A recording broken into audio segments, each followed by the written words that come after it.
Another day, another box coaching episode. We're at episode 33. Let's jump right into it and talk about them. First, we had the Cavs winning at home on a back-to-back against the Hawks. As the Hawks were missing DeAndre Hunter today, but AJ Griffin has been sensational when he's played, and he was pretty good today also. John Collins had one of his better games, even though one rebound is unacceptable. Clint Capella, Okongwu were solid. Trey was solid, but man, it was just not good enough. Trey was solid, but it was not good. Not as good as you would like. DeJounte Murray was bad offensively, and it just killed the momentum for the team most of the time. Aaron Holiday off the bench was bad. Justin Holiday was bad. And Jalen Johnson, I was impressed with Jalen Johnson. I really liked what I saw from him. And Onyeka Okongwu, we know what he can do. He played 19-20 minutes. He was 18-10. He looks really good. The Hawks just need the two stars to play like two stars, obviously. Trey and DeJounte have been a little up and down, especially lately. It's not that they're not fitting together. They're fitting together quite well, I would say. They're just not making shots they are usually making. Especially Trey early in the season, he was not making a lot. DeJounte now has been in a little bit of a slump, but I believe they figured it out, and they played a good Cavs team who obviously they played a good Cavs team who have some real weapons themselves. Evan Mobley is great, Jared Allen is great, Donovan Mitchell is great, Darius Garland is great. And when the bench shows up, Cherry Osman, 8 of 10, 23 points. Robin Lopez gives them some post hooks. Sweet post hooks from Robin Lopez. Isaac Okoro defense and at least contributes a little bit offensively, is a threat out there. And if Kevin Love's not going, you're playing him just 12 minutes. That's all you need for the Cavs. As long as they get some bench contribution, they're really good. They got these two incredible centers, forwards, two incredible guards. Great young team. Donovan Mitchell has been fitting in really well. Evan Mobley, I've been so impressed with his play, especially when he's not going offensively. He contributes everywhere else. The same goes with Jared Allen. Darius Garland and Mitchell have been fitting together quite nicely. The defense has been pretty solid, which you do not expect, but that's where Evan Mobley and Jared Allen comes in. And it's a joy to watch the Cavs. Shout out to them for the huge win. Next up, we have the Pacers winning again against the Magic, as they have now won 7 out of 8 games. They're 10-6. They're looking like they could make the playoffs. As I keep calling them, my frisky Pacers. They've been frisky as hell this year.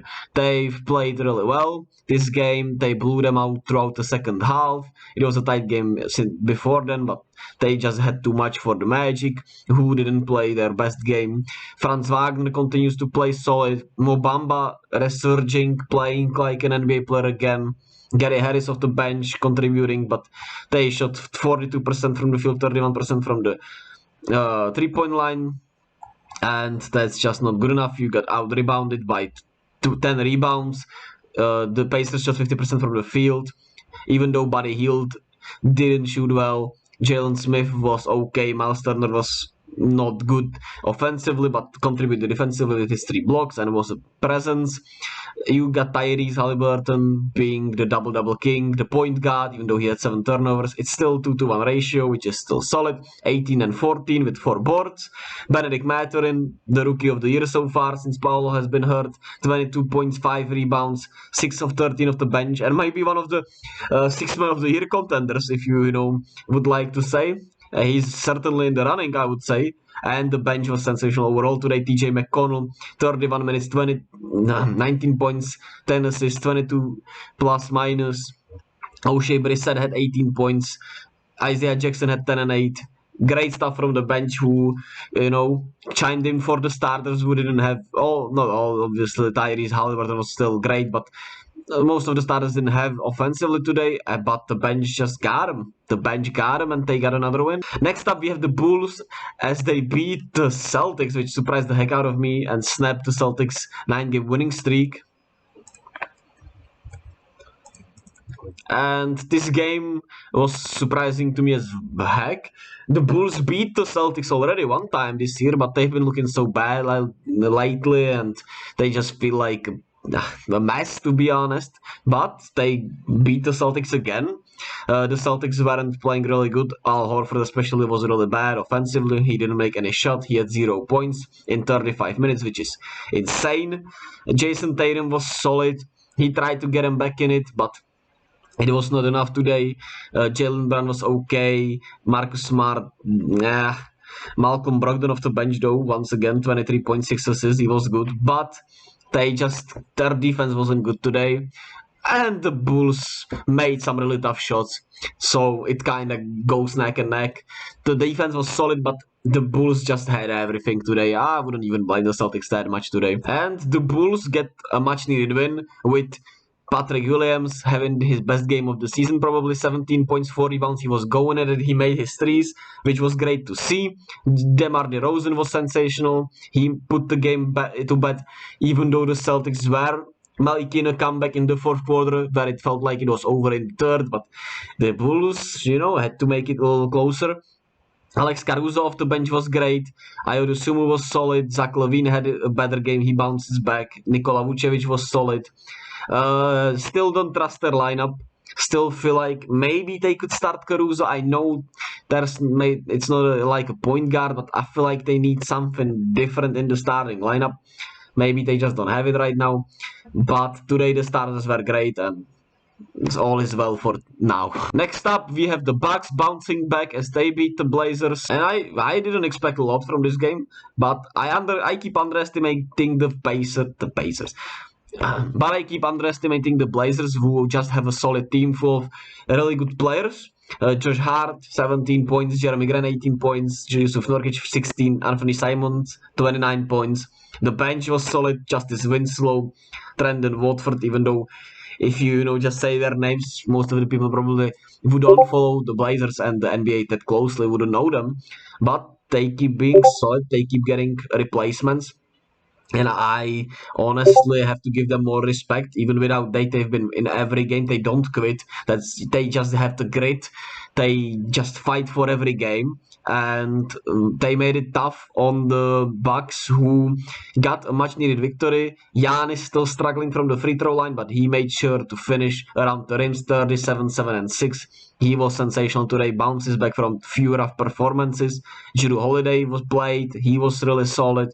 Brook Lopez, Bobby Portis did their things. Grayson Allen, 17 points. The Bucks just got a good win. It wasn't not that impressive as most of their games have been, but at the same time, they needed a win after a couple of games, and they got it done. That's all that matters for them right now. Next up, we have the Heat losing to the T-Wolves, who are now on a 4-game winning streak, if I'm correct. 4 or 3-game winning streak. And they are now over 500. And the Heat have been struggling, and it's not, their injuries have been just awful. But maybe you should expect that, since the roster has been injury prone these last couple of years. And, they're not getting any younger, right?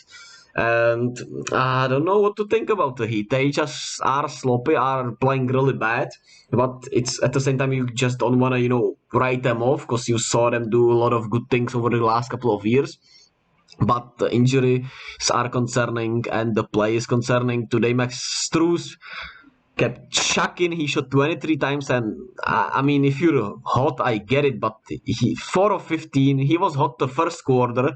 First and the second quarter, he made like 2 or 3 threes in a row, and then he just kept chucking, even though he was missing everything. And I completely forgot Tyler Hero, who's also injured. So it's just rough for the Heat, but the T-Wolves at least look a little more solid. It's still a little rough around the edges. There was the clip of Rudy Gobert pointing Anthony Edwards to go out, and people blaming Rudy Gobert when it's completely Edwards' fault, as he just wants Anthony Edwards to defend where he should defend. But people hate Rudy Gobert, and I'm not like a Rudy defender, but sometimes it's just too ridiculous. Karl Anthony Towns was great. Jaden McDaniels was great. He made clutch shots. He was so sensational. Nasri was minus 25 in the 16 minutes, and it felt like it. He was bad out there today. But otherwise, everyone played pretty solid.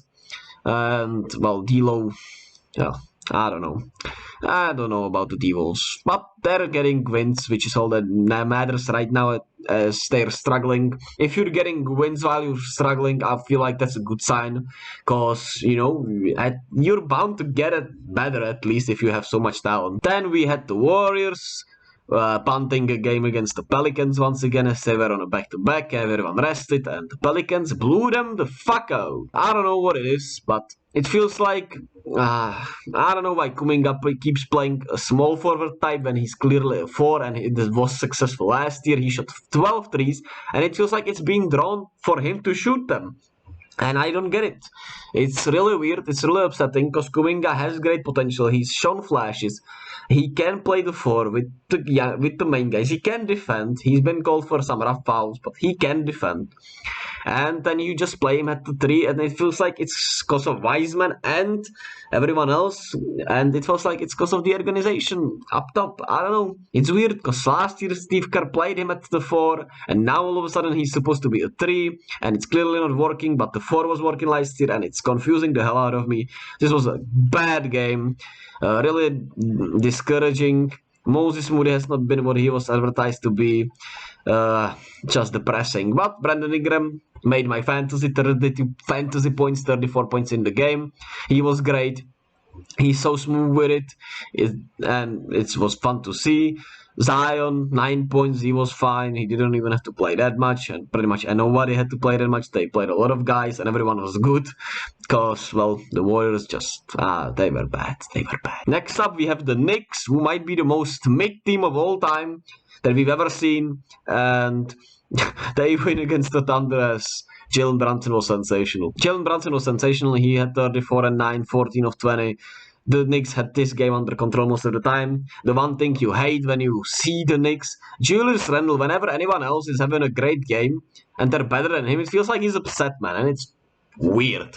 And they don't have any young rising stars. RJ Barrett had finally a good game. It feels like he finally got some confidence back, even though he had 6 turnovers, but at least his shot was falling. It was great to see. But they got Jalen Brunson, who's somewhat a star for him. Then you have RJ Barrett, who's a young star, but he's not really a proven young star, which almost every other team does have. A proven, upcoming, promising young star where you can feel like you got something in there. With RJ Barrett, it's a lot of question marks, a lot more question marks than everywhere else. Julius Randle was basically the main guy, which I don't think is a good thing for any team. And the Knicks are just somebody said it, I agree with it, they're the most mid team, even though I had don't love the term, but they're just the most middle of the pack team you've ever could see. They're 9 and 9. They're just okay. I don't know, man. I don't know what to say about the Knicks. The Thunder, Shea was great, not as efficient as he's been, but he was solid, and it was a little rougher. They didn't have enough defense. Their defense has been pretty bad these last couple of games. They need to play a little more defense, but they've been, I don't know, they've been better than we expected. They keep being in the games at least, and it's better for them if they lose, to be honest, right? They still need a higher draft pick to draft one more guy, maybe. Maybe Chet already is that guy, and they could, use just another role guy, but with how it's looking, it will 100% be better for them to be up there in the lottery, right? Last but not least, we have the Jazz losing to the Clippers in LA, as the Clippers keep dealing with injuries, with Paul George being out with right ear soreness, I think. First it was something else, then it was right knee soreness, if I'm correct. And he's out for a couple of games. Rough for the Clippers. They always just have injuries and have a lot of them. Let's talk about the Jazz first, though, as they were in the game. They were hanging in there, but the Clippers just got away from them and they couldn't reach back. Colin Sexton was really bad today. He got coached up, and I liked what I saw from, I like the coach of the Jazz, Will Hardy. He's been sensational, and it feels like he has a powerful voice. Larry Markkanen was great, 25 and 10. Could have been more efficient, but I feel like he was great. And Kelly Olynyk was solid. They're solid, and I want to give huge props to THT, Taylor Horton Tucker. He was great today, 14, 2 and 2 steals, 2 blocks. needs to cut down the turnovers, but a lot of the ball handling guys need to cut down the turnovers, and they never do. So shout out to the Jazz for still being great. They will be great for until they trade someone probably, or maybe they'll fall off. Who knows? And the Clippers. Kawhi keeps getting back into shape. He played 23 minutes. He was pretty solid. Obviously, the shot needs to fall a little more, but his playmaking was great today.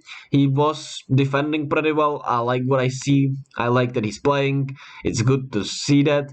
Norman Powell has been sensational off the bench these last couple of games. He's putting himself out there in the 6th man of the year conversation if he keeps playing like this. 30 points, 10 of 15. Reggie Jackson is balling out, 27 points. John Wall keeps getting better and better, 13 and 8 in 22 minutes.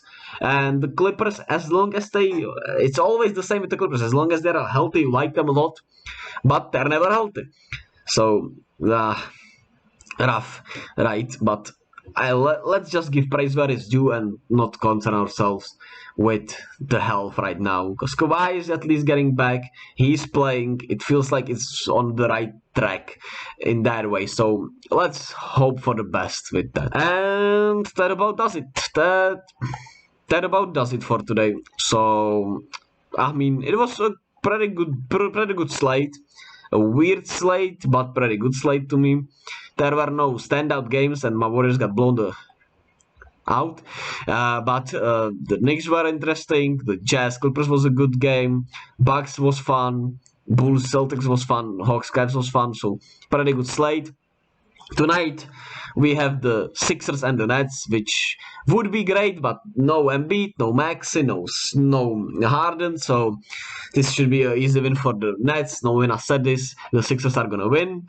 Then we have the Suns against the Lakers. LeBron could play, which would be interesting and make this game way more intriguing. And I mean, it's intriguing at the same time already because the Lakers were playing better and are looking a little better.